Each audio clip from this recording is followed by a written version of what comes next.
यो video class 12 को chapter ratio analysis को बारेमा रहेको छ। यस भिडियोमा हामीले कुरा गर्नेछौँ कि रेसियो एनालाइसिसबाट हाम्रो एक्जाममा के कस्ता क्वेशनहरु सोधिनेछ, त्यो रेसियो एनालाइसिस भनेको के हो, रेसियो एनालाइसिस कसरी बनाउने र यसमा के छ भन्दाखेरि हाम्रो एक्जाममा रेसियो एनालाइसिस च्याप्टरबाट दुई किसिमको क्वेशनहरु सोध्ने गर्छ। एउटा त हाम्रो थ्योरी क्वेशनहरु सोध्ने गर्छ, अर्को भनेको हाम्रो न्यूमेरिकल।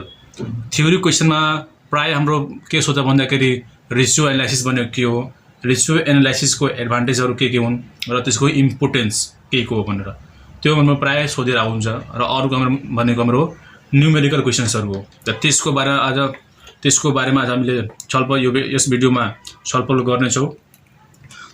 सबभन्दा पहिला हामी रेसियो एनालाइसिसको फर्मुला बेसिसमा आज छलफल गर्छौं, त्यसको बारेमा बुझ्छौं कसरी रेसियो एनालाइसिसको क्वेशनहरु सल्भ गर्ने। ठीक छ। सबभन्दा पहिला हाम्रो के छ भन्दाखेरि सुरुमा लिक्विडिटी रेशियो छ।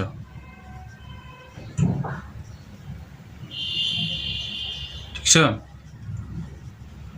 अब यो लिक्विडिटी रेशियोमा हामीले पढ्ने भनेको एउटा तपाईको करेन्ट रेशियो,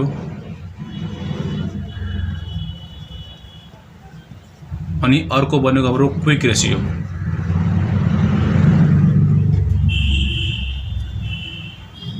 ठीक छ। अब करेन्ट रेशियो को फर्मुला को बारेमा कुरा गर्ने हो भने करेन्ट रेशियो भनेको current assets upon current liabilities. अब यो करेन्ट एसेट्स चाहिँ भनेको के हो, तो करेन्ट एसेट्स भनेको those assets which can be converted into cash within a year. ठीक छ। मतलब यस्तो एसेट यस्तो सम्पत्ति जुन चाहिँ क्याशमा कन्भर्ट हुन सक्छ within a period of time, within a 1 year of time. ठीक छ। त्यसलाई हामी के भन्छौं, करेन्ट एसेट्स भन्छौं। अब करेन्ट एसेटको यदि एक्जाम्पलको कुरा गर्ने हो भने करेन्ट एसेट तपाईको जान्छ क्याश, अर्को भयो हाम्रो बैंक ब्यालेन्स, अर्को डेप्टर्स भयो। और डेप्टर्स किन भन्दाखेरि हामीले जब सेल गर्छौं कुनै चीज, त्यसमा उधारमा सेल गर्छौं भने त्यो त पैसा हामीले उठाउनु पर्ने हो, पछि गएर त्यसले पैसालाई हामी उठाउँछौं, रिसिभ गर्छौं। त त्यो पैसा हाम्रो के छ अहिले उठ्न बाँकी छ। उठ्न बाँकी भनेको हाम्रो के हो, सम्पत्ति हाम्रो एसेट हो। त्यो हाम्रो के भयो, हाम्रो करेन्ट एसेट्स। अब किन करेन्ट एसेट भयो भन्दाखेरि अब हामी सपोज कुनै सामान हामी कस्टमरलाई सेल गरिरहेका छौं भने त्यो सामान त हामीले 1 साल 2 सालको लागि त उधारमा दिदैनौं, कम से कम हप्ता 2 हप्ता बढी भन्दा बढी 1 महिना वा 2 महिनाको उधारमा दिन्छौं। त्यसैले यो 1 वर्ष भन्दा कम पिरियडमा बेचिएको उधारमा बेचिएको सामान हो। त्यसैले हामी यसलाई करेन्ट एसेट्समा इन्क्लुड गर्छौं। अर्को हाम्रो भइहाल्छ तपाईको जति पनि तपाईको रिसिभेबल कुरा गर्ने भने रिसिभेबल, चाहे बिल्स रिसिभेबल चाहे अकाउन्ट रिसिभेबल होस्, त्यो सबै हाम्रो केसमा यसमा पर्छ करेन्ट एसेट्समा। अर्को हाम्रो भनेको मार्केटेबल सिक्युरिटीज, यो हो मार्केटेबल सिक्युरिटीज भयो। अर्को भनेको हाम्रो प्रिपेड इन्स्योरेन्स, प्रिपेड एक्सपेन्सेस, अरे प्रिपेड एक्सपेन्स। अब यो प्रिपेड एक्सपेन्स किन भयो भन्दाखेरि हामीले कुनै पनि यदि सपोज हामीले कुनै रुममा बसिरहेको छौं, त्यो रुमको भाडा हामीले अगाडि नै तिर्यो। जसरी अब वैशाख हाम्रो भाडा भनेको जेठ महिनामा पुरा 1 महिनाको भाडा पुग्ने होइन, तर हामीले 2 महिनाको एडभान्स तिरिसक्यौं। त हामीले त्यो हाम्रो भनेको सम्पत्ति हो, पछि हम गएर हामी त्यसलाई लिन सक्छौं। त्यसैले हामी यसलाई के भन्छौँ, करेन्ट एसेट्स भयो हाम्रो। अर्को भनेको हाम्रो लास्ट भनेको स्टक। ठीक छ। यो सबै हाम्रो के हो, करेन्ट एसेट्सहरु हो। अनि अर्को हाम्रो के छ, करेन्ट लायबिलिटीज। करेन्ट लायबिलिटीज भनेको यस्तो लायबिलिटीज व्हिच मतलब जुन चाहिँ 1 वर्षभित्र तिरिसक्नु पर्छ, त्यस्तोलाई के भन्छ हामीले करेन्ट लायबिलिटीज भन्छौं। जस्तै अकाउन्ट पेएबल्सहरु हो, मतलब जति पनि पेएबल छ, सरी नोट्स पेएबल होस् या ट्याक्स पेएबल होस्, जति पनि पेएबल्स होस् त्यो करेन्ट लायबिलिटीज भयो हाम्रो। अर्को भन्दाखेरि हाम्रो सर्ट टर्म इन्भेस्टमेन्ट पनि हाम्रो के हो करेन्ट लायबिलिटिज। अब यहाँ नामबाट पनि हुन्छ नि सर्ट टर्म इन्भेस्टमेन्ट मतलब छोटो समयको लागि त विदिन अ इयर त्यो हाम्रो के भयो करेन्ट लायबिलिटिज। अर्को भनेको हाम्रो तपाईको प्रपोज डिभिडेन्ड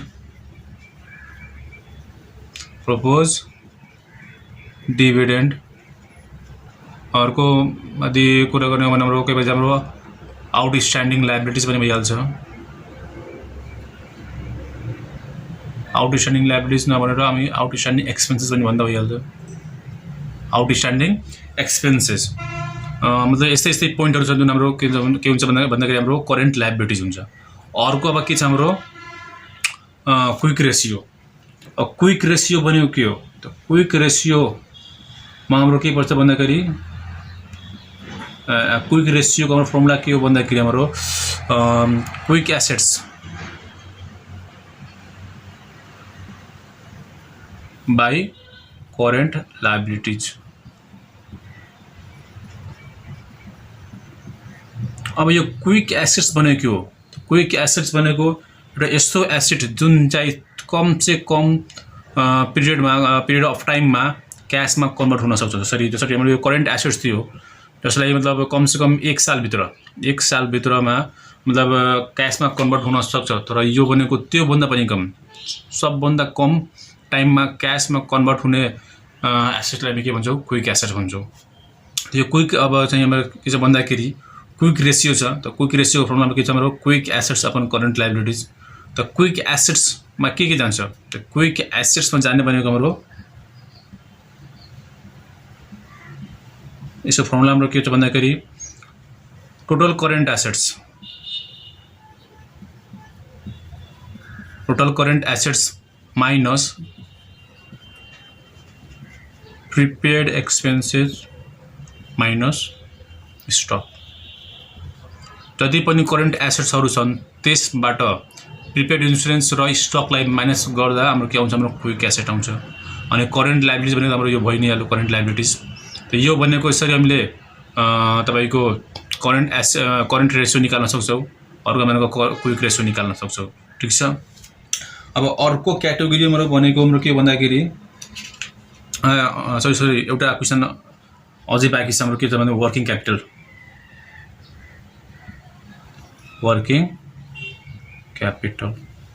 अब वर्किङ क्यापिटलको हाम्रो फर्मुला के हो भन्दाखेरि तपाईको current assets minus current liabilities. यो फर्मुला लगाएर हामीले के गर्न सक्छौं वर्किङ क्यापिटल हाम्रो निकाल्न सक्छौं। ठीक छ।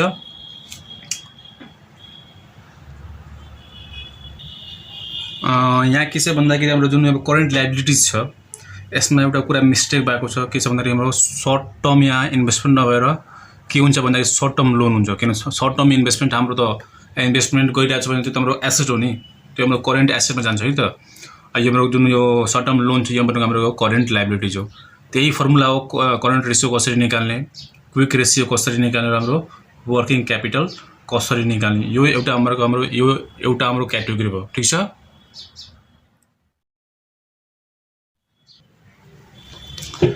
अब अर्को क्याटेगोरी भनेको लेभरेज क्यापिटल स्ट्रक्चर वा त्यसलाई अर्को नामले हामीले सल्भेन्सी रेशियो भनेर पनि बुझ्छौँ।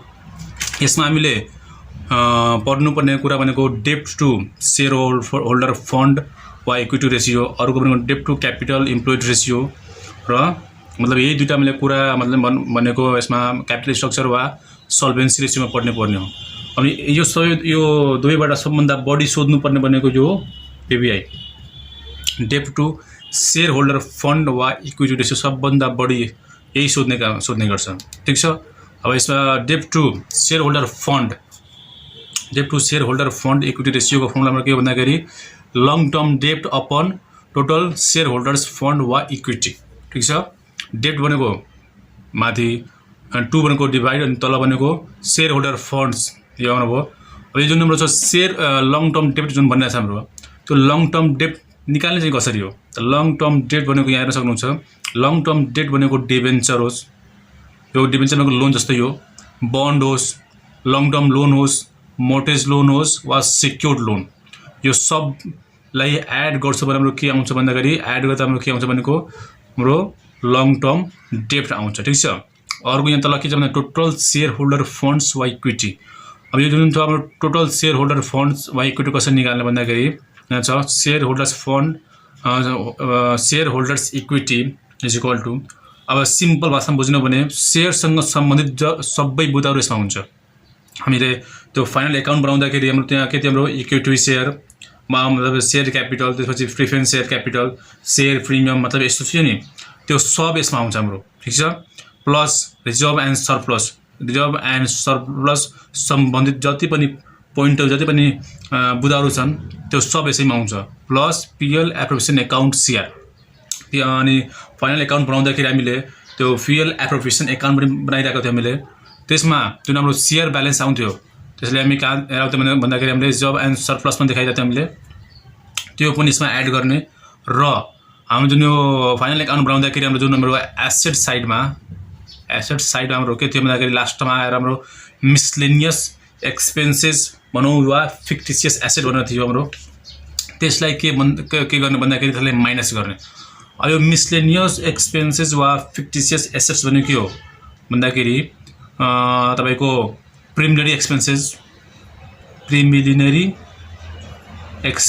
भयो हाम्रो, के भयो हाम्रो मिसलेनियस एक्सपेन्सेस। अर्को हाम्रो भनेको तपाईको discount or loss on issue of share, यो हाम्रो थियो। अर्को भनेको अन्डरराइटिङ कमिसन, यो सब फाइनल एकाउन्ट बनाउँदाखेरि हामीलाई थाहा होला सबै।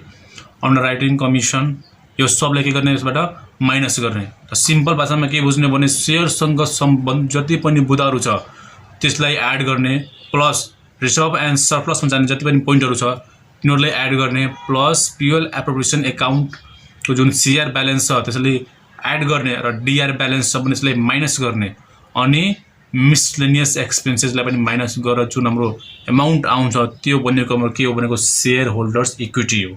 ठिक छ। अब हाम्रो लङ टर्म डेट पनि आयो, शेयर होल्डर्स इक्विटी पनि आयो भने debt to shareholder fund equity ratio कसरी निकाल्ने, long term debt upon share holders fund वा इक्विटी गरेर हामी के गर्न सक्छौँ, debt to shareholder fund equity ratio निकाल्न सक्छौँ। अर्को हाम्रो के छ debt to capital employed ratio है त। त्यो डेट टु क्यापिटल इम्प्लोइड जुन रेसियो हाम्रो छ यसको हाम्रो फर्मुला के छ भन्दाखेरि यसको हाम्रो फर्मुला छ long term debt upon capital employed. Long term date त कसरी निकाल्ने हामी त्यहाँ सिकि नि हाल्यो है। अर्को हाम्रो के छ क्यापिटल इम्प्लोइड, यो क्यापिटल इम्प्लोइड चाहिँ कसरी निकाल्ने यहाँ सक्छ, total capital employed is equal to long term debt plus share holders fund वा इक्विटी। त्यो लङ टर्म डेट र शेयर होल्डर फन्डलाई एड गरिदियो भने हाम्रो के आउँछ हाम्रो क्यापिटल इम्प्लोइड। अब क्यापिटल इम्प्लोइड आइसकेपछि डेट टु क्यापिटल इम्प्लोइड रेसियोको लागि long term debt upon capital employed गरेर हामी के निकाल्न सक्छौँ, डेट टु इम्प्लोइड रेसियो मजाले निकाल्न सक्छौँ है त।